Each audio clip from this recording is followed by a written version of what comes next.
welcome back to Become a Bat. I'm your host, Tom. And I'm your host, Mike. I almost forgot my name for a second there. Today we're going to be finishing off Batman number 16.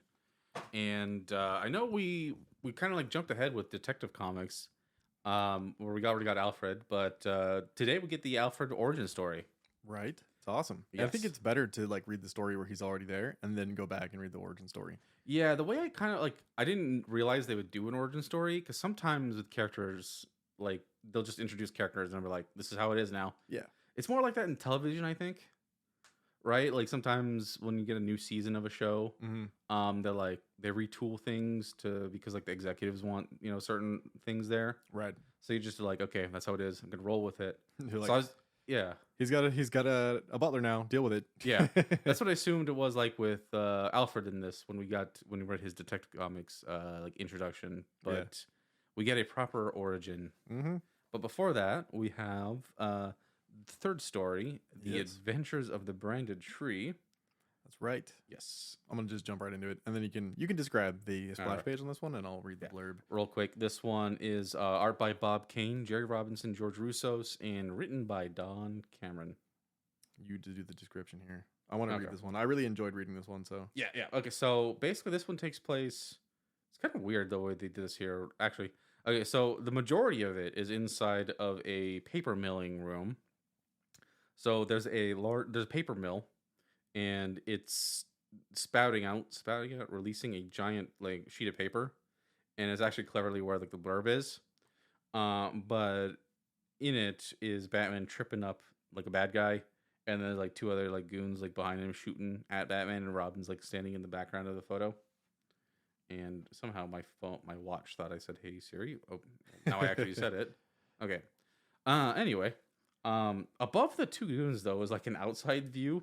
Like it's not a window, but like it's a window to like where they're at. yeah. So like you see like the logs going up into the paper mill factory. Right. They're like, oh, by the way, they're in a paper mill right now. Yeah, just in case you were wondering. Yeah. Kind of a weird choice. Oh, and there's like a little thing for saying to buy war bonds. I do kind of love this splash page. Like it's not my favorite, but I like how Batman's like uppercutting the guy, and it has like the little swift like uppercut action lines, and he's dashing forward like that, and Robin's in the background like, get him, Batman. It actually makes sense for this, like why this thing's like a giant thing. Yeah, right, it does. For the first time ever. Yep. All right, let me get into this little blurb here. It's about time someone paid some attention to me, the paper on which the Batman magazine is printed. And if you can't see anything exciting about a sheet of newsprint that wouldn't rate a second look except for the words and pictures, why, that just proves you haven't been around. Ever since I was a tall young spruce tree in the big woods, I've seen things that would curl your whiskers, if any. And then I saw battling Batman and the reckless Robin punch their way right along with me from logging camp to pulp mill to the thundering press room. Life, death, thrills, chills, you'll learn something about all of them as you turn the pages and read The Adventures of the Branded Tree.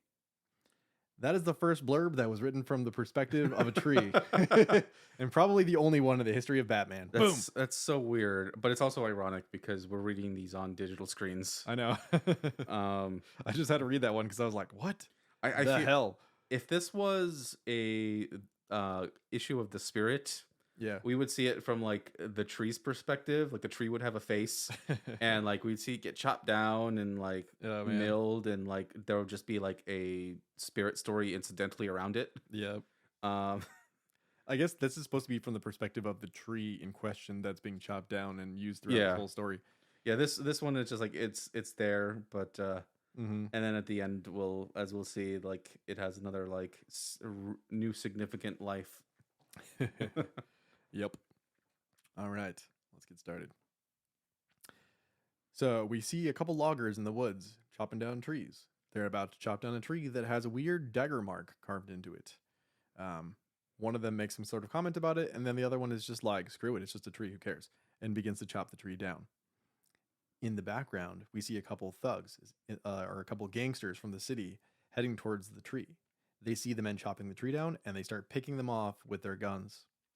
After they knock the men down, we cut to Bruce and Dick, who happen to be in the same woods, and they are fishing over what looks to be a waterfall or something like that. I really like the coloring on the water. It looks really cool. Yeah. Yeah, and It's then like kind of rainbowy and like you see like the bass that he caught, and it's yeah, and just it's like also kind of rainbowy. yeah, it's just oh, that's gorgeous. Yeah. I like that they're fishing though, and then all of a sudden they're like, "Hey, did you hear that gunshot?" Just like in the last issue. Yeah, And then he's like, "Good thing I'm wearing my Batman suit underneath my fishing gear." it feels like the art morphs from like it turns into a different comic, right? Yeah. Like right before, but before Batman and Robin are introduced, like the gangsters are very like it's stylized, Mm-hmm. but not cartoony. Right. And then immediately as soon as they don on the Batman and Robin outfits, like Oh yeah, we go into like Three Stooges cartoon mode. for sure. And in this issue, it's like even more dialed up to that kind of comedic Mm-hmm. level because they keep drawing freaking pupils in Batman's eyes and they look goofy as hell. Yeah. I wish they wouldn't do that. Especially this next panel right here. Anyways, so they're fishing. Batman catches a fish. Or, I'm sorry, Bruce Wayne catches a fish, and then they hear a gunshot. So they take off their clothes, suit up as Batman and Robin, and head out to figure out what's going on. But for some reason, Batman decides to bring his fishing poles with him, which is very convenient because these thugs are like in the distance and they're attacking and killing these two loggers. And Batman's able to use a fishing pole to hook one of the guys in the ass, Yeah. which is great. And then he thinks he got shot, but he really just got hooked in the butt. Yeah, I love it. Like I said, like it goes from super serious, guy gets murdered. The other one's just about to be murdered. He gets shot. And then we go to Batman just like throwing a fishing pole on a guy's ass. I know. I love the dialogue in these weird scenes like this, where Batman's like throwing the fishing pole and he's like, "Here's where I catch a whopper," Mm-hmm. and then the guy's like, "Yipe, I'm shot."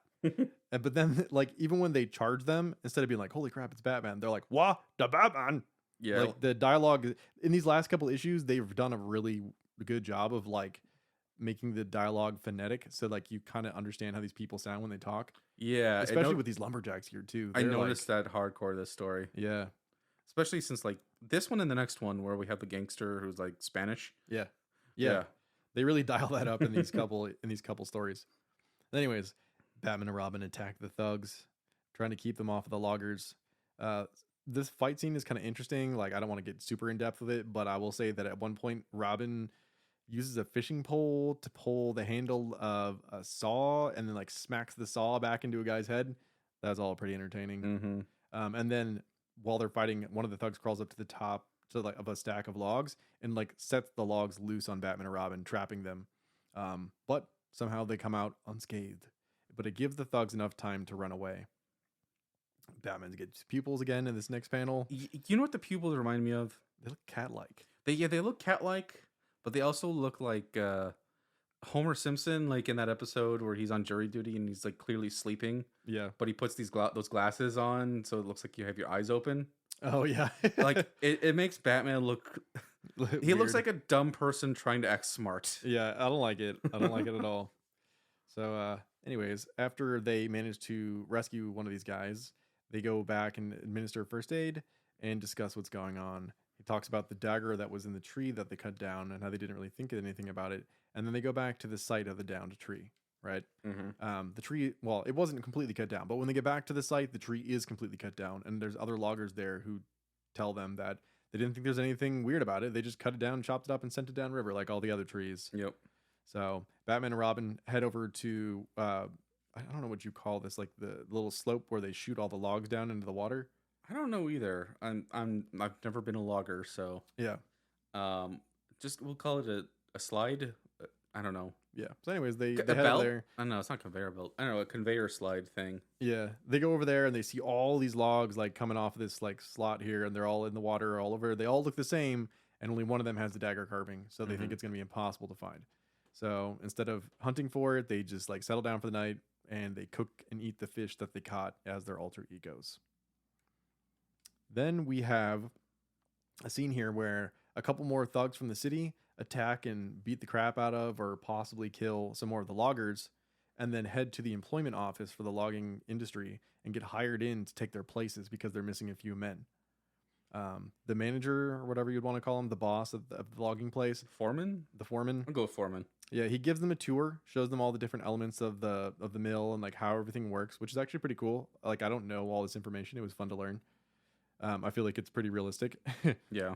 So he explains to them like how the logs come down the chute, how they get cut, where they go, how they get mulched and turned into paper in the end. And then back at the police station, Batman and Robin are discussing what's going on at the paper mill, and they find out that there's been a couple of men missing and that the paper mill is going to have to hire some new people. So they start to put together that some of these thugs have taken the place of these men and that they're now employed at the paper mill and that they need to go there and figure out who the thugs are so they can stop them from finding this tree and figure out what's inside the tree. Batman and Robin head to the paper mill, and the thugs immediately spot them. And instead of playing it cool, they attack them on the spot. So Batman and Robin are knocked unconscious and thrown onto that weird log chute, which heads towards a buzzsaw, right? Mm-hmm. Meanwhile, the thugs find the tree on the same, like right on the conveyor belt next to Batman and Robin conveniently, and they start chopping it open, and they reveal what's inside. It's a small metal cylinder containing something that we don't know. As the conveyor belt heads towards the furnace and the buzzsaw, Batman and Robin are unconscious, but Batman wakes up just in time and is able to somehow pick up full logs with one hand. This is like blows my mind. He goes like full Superman again. Yeah. He picks up these logs with one hand and starts chucking the logs as fast as he can into the grinding mechanism to clog it up so that Robin won't get killed. It's gonna be so heavy. Yeah, and he throws like 6 of them in there in a couple seconds. Yeah. Super fast. Very impressive, Batman. You know what? It's one of those one of those things where like a mom can like lift up a car to like save her. Oh, like the Hulk TV show from the 70s? Yeah. Where everybody has all these like things they can do when they have adrenaline kick in, but he can't. Was that how that worked? Yeah. In the Hulk show? Yeah, he's like experimenting on himself because his wife died in a car crash and he wasn't able to rescue her. Then he's been like investigating all these people who get like these bursts of energy and they're able to do crazy stuff. Oh, that's right. Like that. Yeah. That's how he ends up turning into the Hulk. Yeah. So, yeah. Anyways, he could have just like pulled Robin off to the side. He didn't need to throw. Yeah, that would have been a lot faster. I know. Like if he could do that to a log, he could do that to a boy. Yeah, exactly. So, anyways, then Robin, comes to and jumps off the side, and then they both head over and start beating up the thugs again. And then freaking Batman uppercuts one of them into a buzzsaw that cuts his ass. I thought that was a little I noticed that. I'm like, that guy's dead. Like I looked over it a couple times and I'm like trying to figure out, does he show up again? And it's kind of hard to tell because there's the other guy with his same outfit and hat. So I'm guessing he lived, but like that would kill, man. He's just got a scar on his ass from now on. Yeah.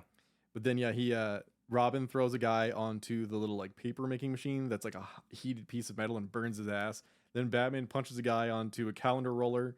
And basically they're just like all the elements of the printing press that were just introduced to the thugs when they got hired. They're now like abusing them by using them as weapons against the bad guys. Yep. Knowledge is power. Yep. And then one of the villains, one of the thug guys, he runs over and like spins this dial and then like it starts this like boiling boiling sulfuric acid starts shooting out of the wall and it protects them so Batman and Robin can't get to them, and they are able to turn it off and continue their pursuit, but they are unsuccessful. Then we cut back to Bruce and Dick, as their normal selves, checking out Perkins Paper Company and investigating what's going on. All right, let's see here. Oh yeah. Okay. So they go back to the Perkins pay. They basically they go see back the to the gangsters. factory. Yeah. They go from the mill to the factory to watch the gangsters like move on to the next part of their process here. Yep. The gangsters infiltrate the paper company and pull a gun on the night watchman. I'm assuming, right? Yeah, the night watchman. Yeah, he's too old. Yeah, look at that. Look at that hat of his. He's either a night watchman or like some kind of like train conductor. Mm-hmm.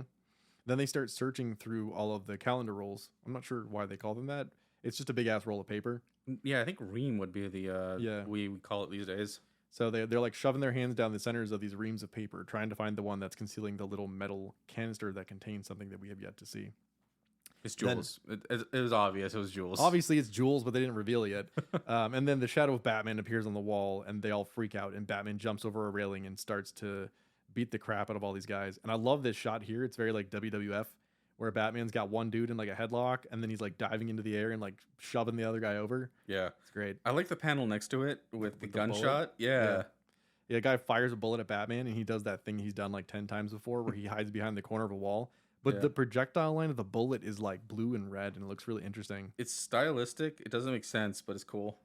Yeah, I love how this guy's like, "What you ducking for, Batman? You scared of bullets?" And he's like, "Only when better marksmen than you shoot them." Good old Batman shit talk. And then Robin kind of repeats what happens earlier. He instead of knocking over the pile of logs, he knocks over the pile of the reams of paper onto the guy, right? Mm-hmm. And then somehow the guy is able to get up from that. He's not as knocked out as Batman and Robin were, and he runs up a ladder onto the top of the machine and tries to like do something to screw up a Batman and Robin while they're fighting. But Batman makes it up to the top of the machine by climbing, and then they have a fist fight, and Batman knocks the guy out and into an electrical panel, which shocks him, I'm assuming, right? Mm-hmm. And I love this shot right here of Batman like grabbing the dude by the collar and like lifting him up against the electrical panel. He looks really ripped right there. He does. Yeah. And then he says, "I hope you don't mind." He holds the guy up, he slams him against the electrical panel, and he takes the canister away from him, the little metal canister, pops it open, and then dumps a bunch of diamonds into his hand. So it turns out that these guys had stolen a bunch of, I forget exactly what he calls them, but they're diamonds used for like power tools to like cut things. Yeah. They're Industrial diamonds, yeah. Yeah, which I found out recently. I don't even remember what, but like industrial diamonds are like they're kind of they don't have the same kind of like worth as like jewelry diamonds. Well, yeah, they're not cut to look beautiful and be flawless. Yeah, and, but like, but basically they're cheap as fuck. They're cheap as fuck. yeah. So this guy stole these diamonds because they thought that they were going to be valuable or something, or maybe they were still valuable, just not as Maybe. valuable as the other diamonds. Batman finds out what's going on, chastises the guy. They tie up all the guys together with a rope, just like in the previous issue. Mm-hmm. And then the printing press, which they're standing right next to, spits something out. What do you know? It's an issue of Batman and Robin. And it's also the issue of Batman and Robin where they're on the cover reading an issue of Batman and Robin. And then we're treated to a panel of Batman and Robin that's an homage to that cover where they're reading an issue of Batman and Robin. How recursive. Yes. And That should have happened in that actual issue. I feel Yeah. like this should have been the story in that issue. yeah, that must have been a favorite cover of theirs, and why they want to recreate it here. Probably. And then we get this like weird, cheesy sort of little like the end panel where it's like an open book and it says, "What's more, gentle reader, my adventures as a sheet of paper have hardly begun. Now that you have finished my story, I'll move on to the next Batman fan and the next. Who can say what friends I'll make and what thrilling things I'll see before the salvage man starts me out on a brand new career." So it starts with the perspective of the log, and then it ends with the perspective of a comic book because it's like the whole life of that log. That's But then they're saying, he's literally saying right here that kids are going to throw these comic books away. well, at the time, because at the war, and that's why a lot of these golden age comics are Or worth so rare, yeah. so rare, is because they viewed them as disposable, and if they didn't throw them in the trash, they would have Burnt him in the fireplace. burned them in the fireplace For warmth. or sent them off to be recycled for the war. Or sent him to soldiers Yeah, to read. Yeah. exactly. So when we get back, we're gonna get to Batman's origin, Alfred's origin in Here Comes Alfred.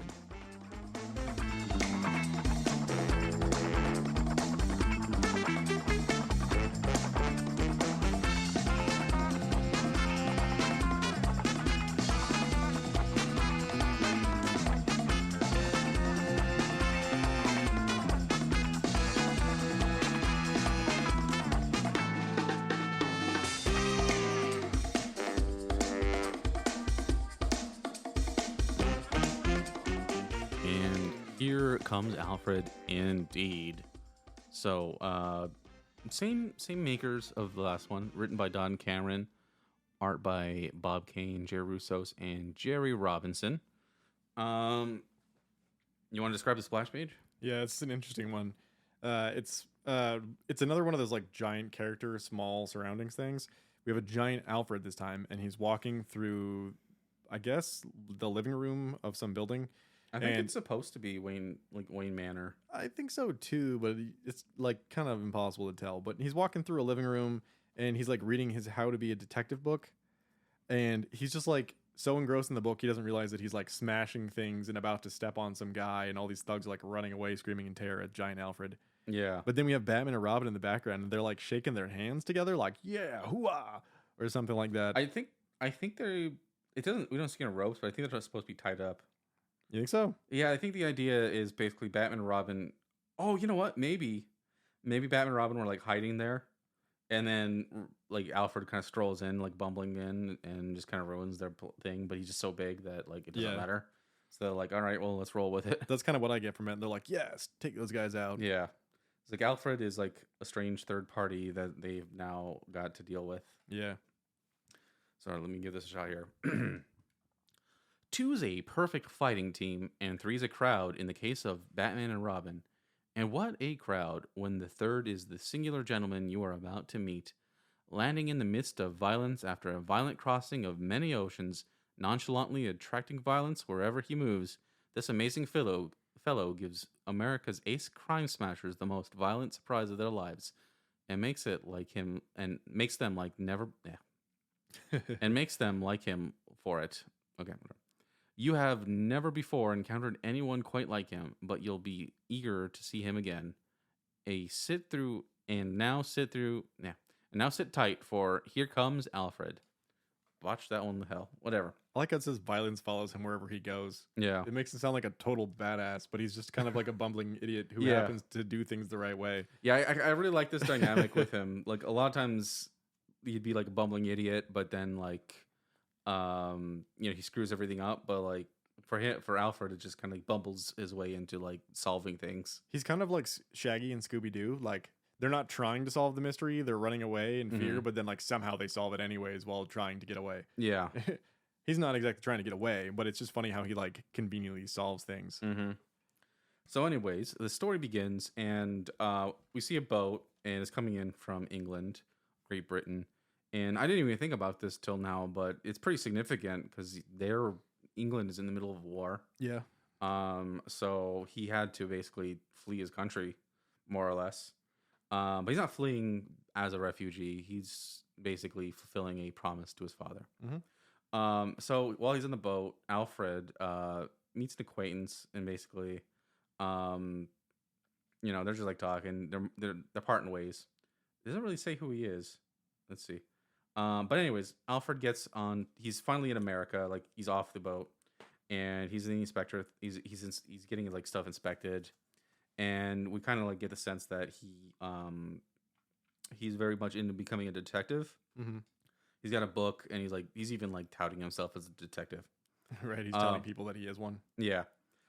So he gets on. He's like leaving Gotham, or he's getting into Gotham, and then he's immediately like approached by like a group of just like gangsters, and he basically dispatches them pretty easily.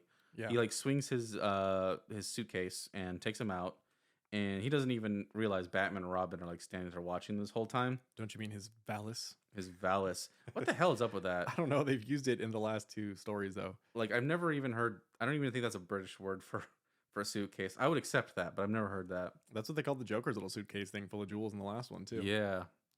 Anyways, the guys like they get in their like car, and then they get away, and then they thank Batman and Robin. Alfred thanks Batman and Robin for what they did, and he's like, "Well, I got to go off." So Batman and Robin, they go home, they undress, they get in their civilian clothes, and they hear a ring at the doorbell. And who's at the doorbell? But it's Alfred. And he lets himself in, and they're like, what are you doing? And they're like kind of like freaked out. They're like, did he just follow us home? Like, did he figure out who we are already? Yeah. But it turns out it's just a coincidence. He was on his way to Wayne Manor, and he's fulfilling a promise to his father. He basically, his origin in this one is that he was a he was a failed actor. He always wanted to be an actor, but his father was a butler to Thomas Wayne. Mm-hmm. And then he kind of regarded Jarvis. His name was Jarvis. His name was Jarvis. That's another thing that yeah. Wow. So anyways, on his deathbed, Jarvis basically said, "Hey Alfred, I want you to go back to the Waynes and become the Wayne butler."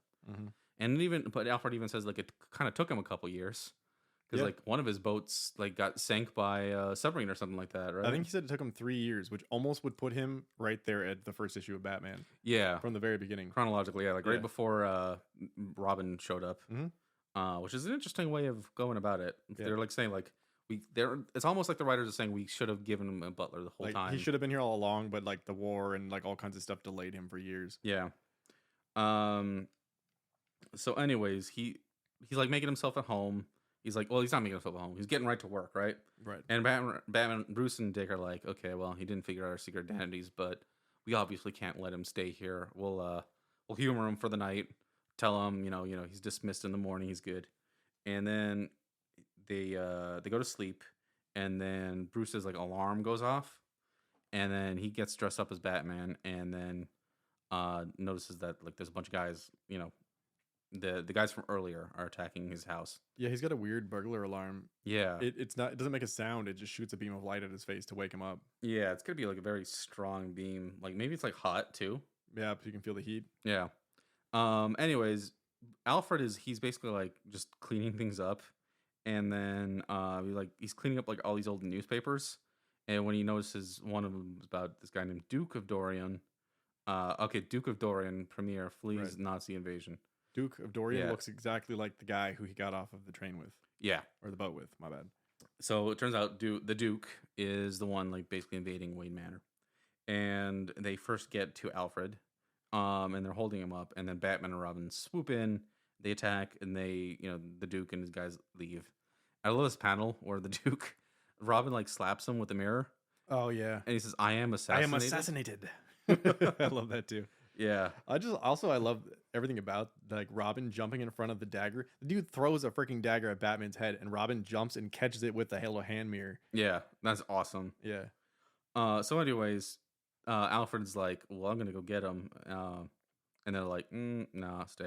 And there's one more guy left. Oh, Batman and Robin like leave to go chase after him, and then Alfred's, he's staying in Wayne Manor, but one of the Duke's guys is still there, and the Duke like attacks Alfred with a knife, but Alfred like he swings back, and then like the shield on like that's hanging on the wall like basically knocks the guy out. But behind the shield is notice like it's like a switch to open up like a secret door. Yep. And that's when he walks in, he finds the bat plane, and basically what is like very much like the prototype for the cave. This is totally the first time it's ever felt like a bat cave, because Yeah.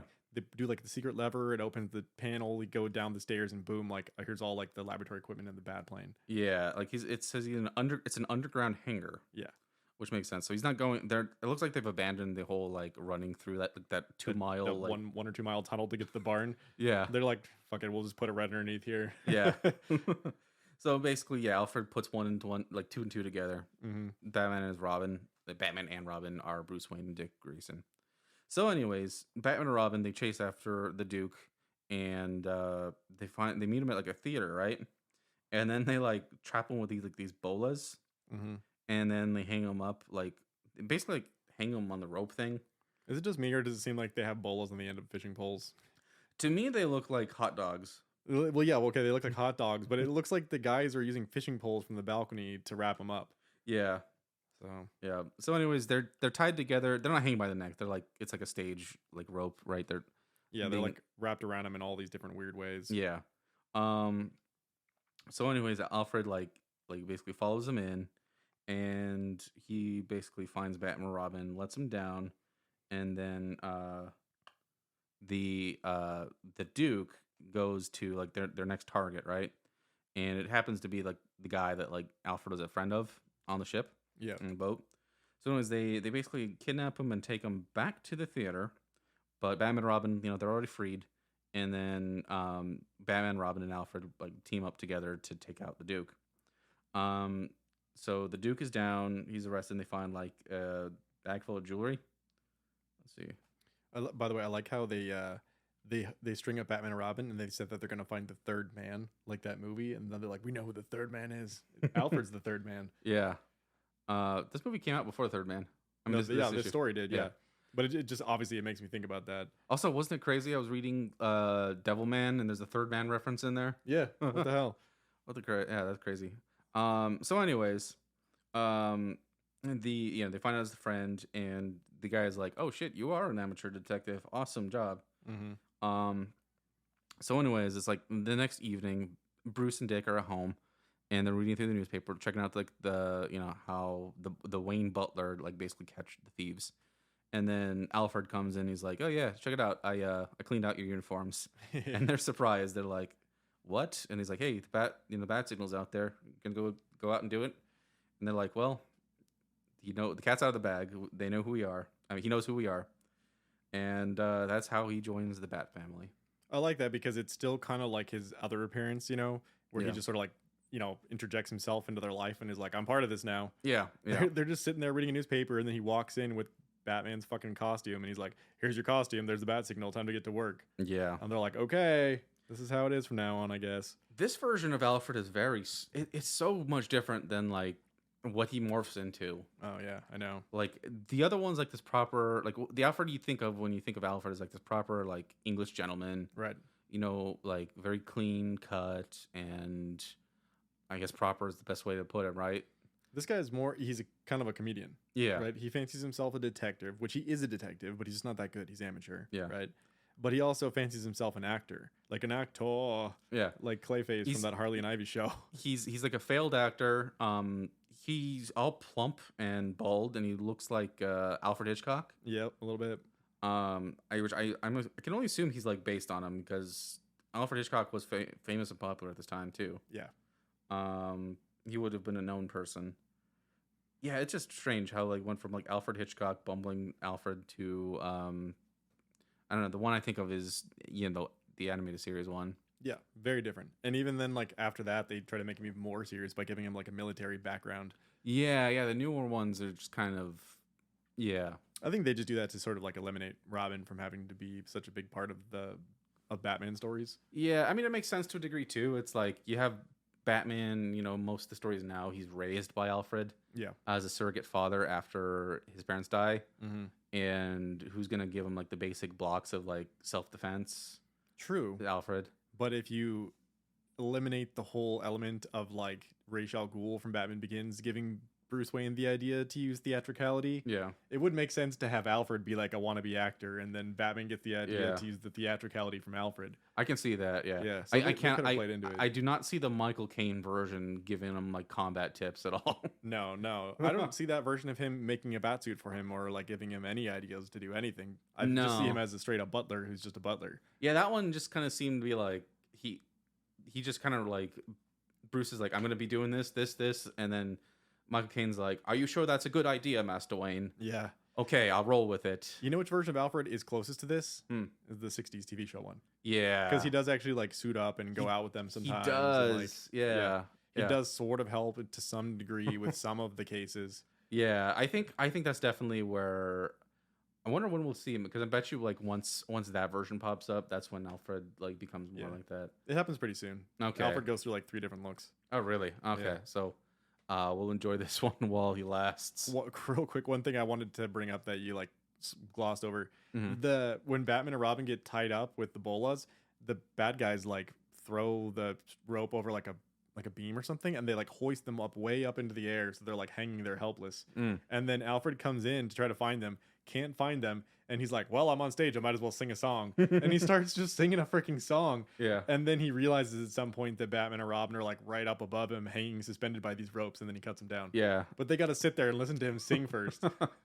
And they're just like, holy crap, when is this guy going to realize we're up here? I can't wait till they like adapt this into a full blown movie. Like Robin- that'll be oh, the yeah. next like major Alfred. Robin calls him a dimwit twice. Once to his face without is- realizing it. Yeah, he was like super dismissive of Alfred. Oh Yeah. my god, it's more like the dynamic between him and Damien. I would love to see a Robin and Alfred side story. Yeah, yeah. All right, well, thank you so much for listening, and that'll do it for Become a Bat tonight. Thank you so much. Good night. Later.